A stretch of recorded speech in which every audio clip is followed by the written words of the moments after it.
Welcome back to my Daily Dose with Tim. Today is Season 2, Episode 32. And so what that means is this week is all about deciphering and debunking some myth about credit scores. And so this is part 2 of the same topic. As I already mentioned yesterday, there are basically 5 main factors. And now I know this to be true for the 2 countries that we live in right here in North America, that is Canada and the US. However, based on my understanding, after having traveled around the globe for a few times and teaching financial education in different countries, most of the developed countries that have the credit score system, they actually function very similarly. The only biggest difference though, honestly, comes down to what your full score is. As I mentioned yesterday, in Canada and in the US, we have 900 as our full score as well. Yesterday, I wanted to touch on this, however, kind of ran out of time. There are 2 main credit bureaus right here in Canada. In different countries, you might have 1 or more than 2, like we do here. And right here in Canada, we have 2 companies. One is called TransUnion. The other one is called Equifax as well. And Equifax, as far as I know, they are actually right in the US and they're expanding worldwide as well. And I know that they exist in some countries in Europe and some countries in Asia. As far as how many countries they're actually in and whether or not the credit score and your credit reports are actually internationally recognized and transferable, I'm not 100% sure, to be really honest. However, the point is, regardless who's actually ranking your credits, at the end of the day, the criteria are all very similar. Now, there are suggested weights or point system or even percentages in terms of how much each of the 5 factors actually does or do affect your eventual credit score. However, that is something that has always been up for debate. The idea is that you just always want to make sure that whatever the guidelines are, you understand how it works, how you're graded, how you're evaluated, and play within it. Because at the end of the day, honestly, if you're looking to borrow money, taking out loans, taking out mortgages, whatever the case may be, credit score, it's really just that snapshot that allows your lenders to make some quick decisions. Okay, it's no different than, let's say, if you ever had the experience of writing up your resumes, you want to make sure that under your skills section, for example, or even skills and experiences combined, they do match the job description under qualifications and requirements.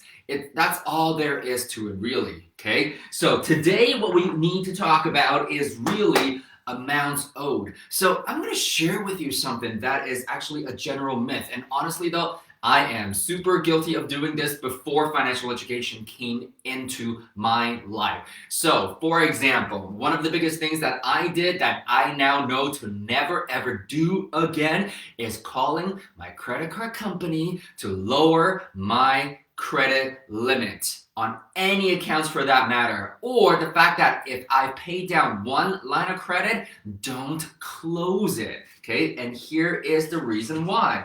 So one of the things that I actually want you guys to know is that amounts owed is the general category. However, what's really more important and the word that really needs to stick with you is what we call utilization. So utilization. So amounts owed is also called utilization or utilization rate. So what I mean by that is this. So for example, if you've got a credit card, for example, or a loan product, let's put it that way, and your limit is $10,000. And you have an outstanding revolving balance, I'm going to write down balance of $6,000, okay? That means you have a utilization rate of 60%. Now, there are so many different schools of thought, and I've consulted with multiple credit counselors, as well as mortgage brokers and banks, and basically anybody who will potentially have some access and knowledge in terms of how the utilization rate is ranked to determine whether or not it affects your credit score positively or negatively.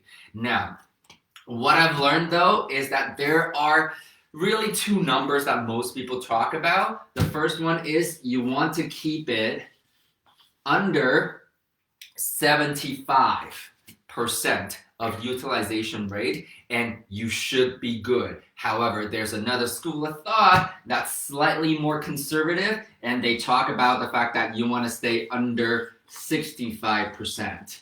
Now, personally, to be really honest though, I have not exactly cared about my utilization rate for a long time now. Now, after I've gone through the 5 factors that affect your credit score, I will share another story with you as well, and in terms of why I actually don't really care about my credit score anymore. And this has nothing to do with the story that I was telling you about in terms of how one of my trainers basically said that, you know what, if you actually have perfect credit score, or if your credit score is too high, that means you're actually not a good investor.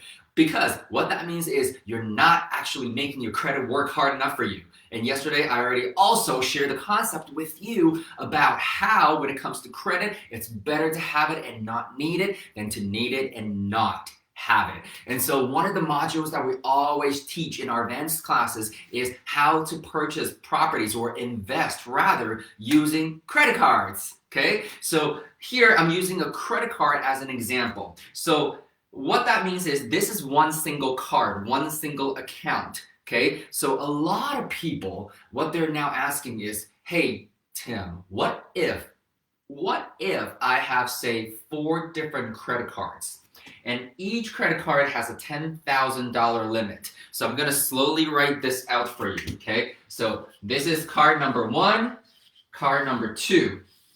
So same thing, 10,000, okay? And then card number 3, also a limit of 10,000, and then card number 4, also a limit of 10,000.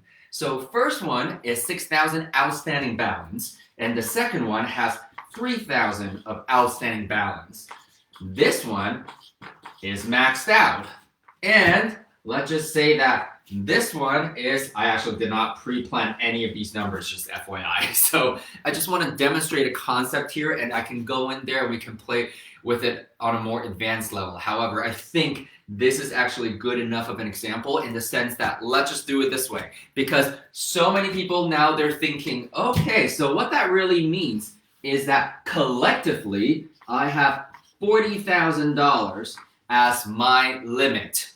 And also, if you add up all the outstanding balances, I have 9, 19, so 24. Oh, funny enough, this adds up to 60% loan to value. So, sorry, outstanding balance against, I'm so used to saying loan to value, outstanding balance against limit. And so, based on whichever school of thought that I was sharing with you, I should be good, right? Should be happy day, happy face.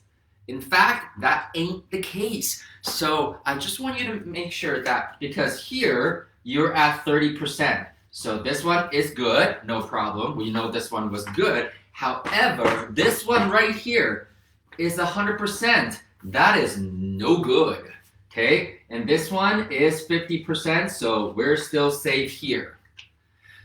Now, simply because the fact that there is one that's actually over either score right here, that will actually still effectively decrease your credit score in most cases, okay? So that is something that we know and have seen happen over and over and over again. So make sure that you do not think about it this way, because that is definitely not the case at all. And so what that also means though is, for some of you guys, you're like, hang on a second, I pay off my credit cards every single month. Does this apply to me? Okay, so I want you to think about that now and start to really hear what that sounds like. Does it sound like you are actually utilizing your credit? Yes, you are utilizing your credit, number one. However, number two, if you're not carrying an outstanding balance, because this is what we're talking about. If you're not carrying an outstanding balance, then you're actually okay. So an outstanding balance in this particular case means that you have a payment due date that has passed and you didn't make the minimum payment for it. Okay, and the rest of that or all of that becomes, excuse me, outstanding balance on that account. Now, yesterday we spoke about payment history. So what that means is you don't have to worry about your credit score getting hit negatively if you have a payment due date that has come up. However, even though you could not pay down the entire amount, you did pay what they said minimum payment. If you've done your minimum payment before the due date, you are still good. So that does not impact your credit score negatively. Okay, so this is something that I've always really enjoyed talking about, simply because of the fact that I was one of those people that did that. Because I was taught growing up that, oh my God, especially credit cards, they're like the worst thing ever invented, right? So I'm not sure where you're watching this from, which country you grew up in, what kind of cultural background that you were raised in, what kind of values and your relationship with money as a result is formed. But I was taught credit cards, horrible, horrible, horrible. And one of the best things that I have ever learned from one of my mentors, he always said that, hey, I don't know how old you are. I am almost 39 years old. And in my almost 39 years of existence on this planet, I have never, ever seen or heard anybody's credit card jump out of their wallet or purses and swipe itself and buy something they don't want or don't need. Okay, so it is not about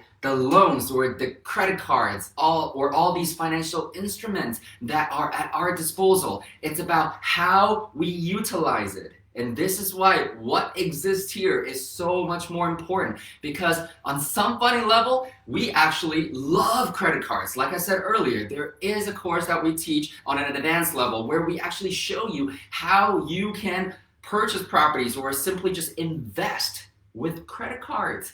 And so that's why we actually call credit cards a lot of the times investor cards. Why? Because it is also the easiest and what we call unsecured lending that every single one of us have access to as long as we're past the age of 18 and can prove income. And the funny thing is, even if you cannot prove income, if you actually have some money in a checking account or savings account, you can actually start a debit Visa account or a prepaid Visa. The point is, when you do that, you actually start building a credit history and a credit score as well. And every 6 months, remember this, every 6 months, you want to call your financial institutions that actually issued you the credit cards and your loan products, and just to see if you can actually raise your credit limits. So that brings me to my last point here with you tonight, which is, for example, here. Right now, we're 60%, fairly safe, so let's not do that. How about let's tackle this one, okay? Credit card number 3. Right now, we're at 100% utilization rate, which, as we all know now, is not the best for our credit score and our credit situation in the eyes of a potential lender. So what can we do now if we want to bring it down to 75% loan to value? Well, let's do some math here.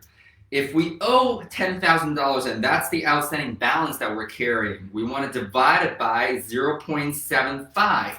That means when you're actually calling the credit card company, what you want to ask for is if you can increase your credit limit to $13,333. If I were you, I'd probably just up it to $14,000.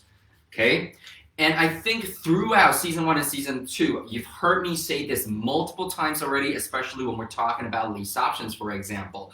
And we speak to it based on the 3 criteria anybody has to hit when it comes to getting a mortgage. However, the same 3 criteria sort of applies here as well, which is income, credit, down payment. In this case, obviously, down payment is not exactly needed. So really, it's your income and your credit. So what that means is some of you guys might be looking at this, or especially this case, and you're going, would the credit card company actually approve to give me a little bit more credit? You know what? If they pull your credit report and regardless of your credit score is, and they see that overall you actually have a decent grasp of handling different credits and you do make enough money and your debt servicing level is not completely out of whack, you actually do have a very good chance of raising that. And so the moment you actually raise your limit on that account, your utilization rate goes down, which means, theoretically speaking,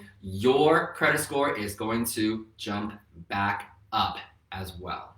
So hopefully that all made sense today. And this is just one of the most fun things, in my opinion, when it comes to talking about credit and the factors that determine your credit score. So I hope you enjoyed it. Thank you so very much for joining me again and for your questions, for your feedback, and your engagement with all of my videos. And I really, really do hope that you continue to spread the message and share the videos with those around you that you think can benefit and learn from some of the content that I'm putting out there. Very much grateful for you, your viewing, and your viewership. So with that said, I will be back here with you tomorrow and we're going to continue down this train. Have a great night, everybody. Live well.